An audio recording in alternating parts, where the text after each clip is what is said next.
चलो बच्चों, आइए प्रश्न को देखते हैं। x की घात 1/x का उच्चतम मान है और यहाँ पे 4 विकल्प दे रखे हैं। चारों विकल्पों में जो सही विकल्प है उसका चयन करना है। प्रश्न को हल करने से पहले इसकी मुख्य अवधारणा के बारे में चर्चा कर लेना है। यहाँ पे जब भी उच्चिष्ट और निम्निष्ट की बात आती है तो हम लोग चलते हैं अवकलज के अनुप्रयोगों पे। देखिए, मान लो फलन दे रखा है y बराबर में fx और इसका हमें प्रथम अवकलज परीक्षण से उच्चिष्ट या निम्निष्ट मान ज्ञात करना है। तो क्या करेंगे, इसका एक बार अवकलन करेंगे। dy/dx, मान लो कि f डैश x दोनों का मतलब एक ही है, ये आ गया। अब इसके बाद देखो f डैश x बराबर 0 करेंगे, क्रांतिक बिंदु निकालेंगे। क्रांतिक बिंदु मैंने कहा कि x1 और x2 आ गए।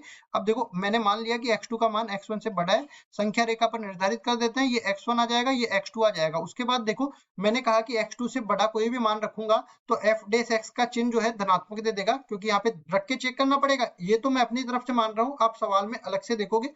x1 से x2 के बीच में f डैश x ऋणात्मक चिन्ह दे देता है और x1 से छोटा जब होगा तो ये धनात्मक चिन्ह दे देता है। ये अपने तरफ से मान लिया।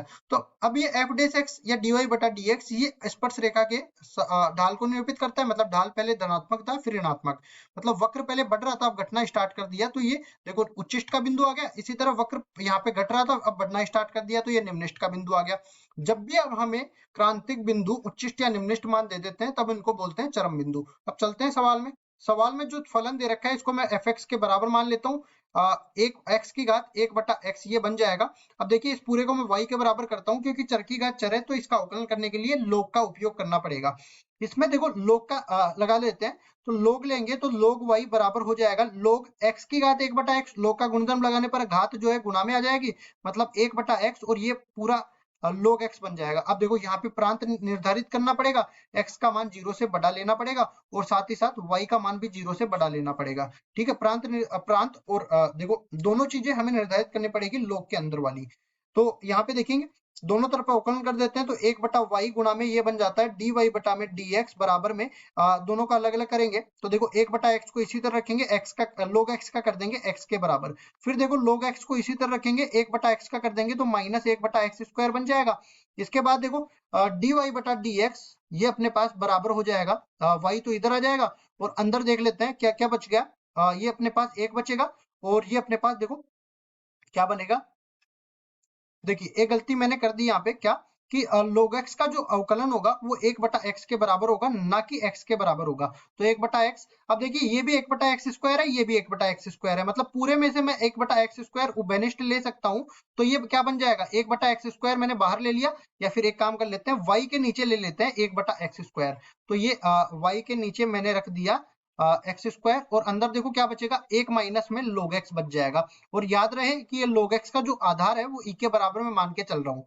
ठीक है, तो अब देखिए यहां से मेरे को क्या करना पड़ेगा, ये dy/dx ये किसके बराबर आ जाएगा, ये f डैश x के बराबर ही तो है। अब f डैश x को 0 के बराबर करना पड़ेगा क्योंकि क्रांतिक बिंदु मेरे को निकालना है। कुल मिला के अपने पास y/x² गुणा में 1 माइनस में log x का मान जो है वो 0 के बराबर करना पड़ेगा। अब देखो मैंने पहले ही मान लिया y का मान 0 से बड़ा होगा और इसी तरह x बड़ा होगा 0 के, तो ये दोनों तो कभी 0 के बराबर हो गए नहीं। बचे हुए ये दोनों ये 0 के बराबर करना पड़ेगा, मतलब 1 माइनस में log x 0 के बराबर करना है। तो यहां से देखो log x का मान कितना निकल के आएगा, 1 के बराबर, तो x का मान कितना निकल के आएगा, e के बराबर। ये अपने पास आ गया क्रांतिक बिंदु। अभी क्रांतिक बिंदु आया तो यहाँ से देखना पड़ेगा कि इस पर उच्चिष्ट मान प्राप्त हो गया या निम्निष्ट मान। इसमें आप देख सकते हो कि ये दोनों तो धनात्मक है। यहाँ पे अगर मैं x बराबर e से बड़ी कोई संख्या रखता हूं तो ये ऋणात्मक चिन्ह दे देता है, मतलब यहाँ पे ऋणात्मक मिलेगा। और इसी तरह x बराबर e से छोटी कोई संख्या रखता हूं तो ये धनात्मक मान दे देता है। तो सारा चिन्ह तो इसी पर निर्भर करता है ना, तो ये अपने पास धनात्मक मान दे देगा, इससे छोटा होगा तब। तो मतलब पहले वक्र बढ़ रहा था अब घटना स्टार्ट कर दिया, तो यहाँ पे उच्चिष्ट मान दे। देखिए आगे लिखते हैं इसको कि प्रथम अवकलज परीक्षण से, प्रथम अवकलज परीक्षण से स्पष्ट है, परीक्षण से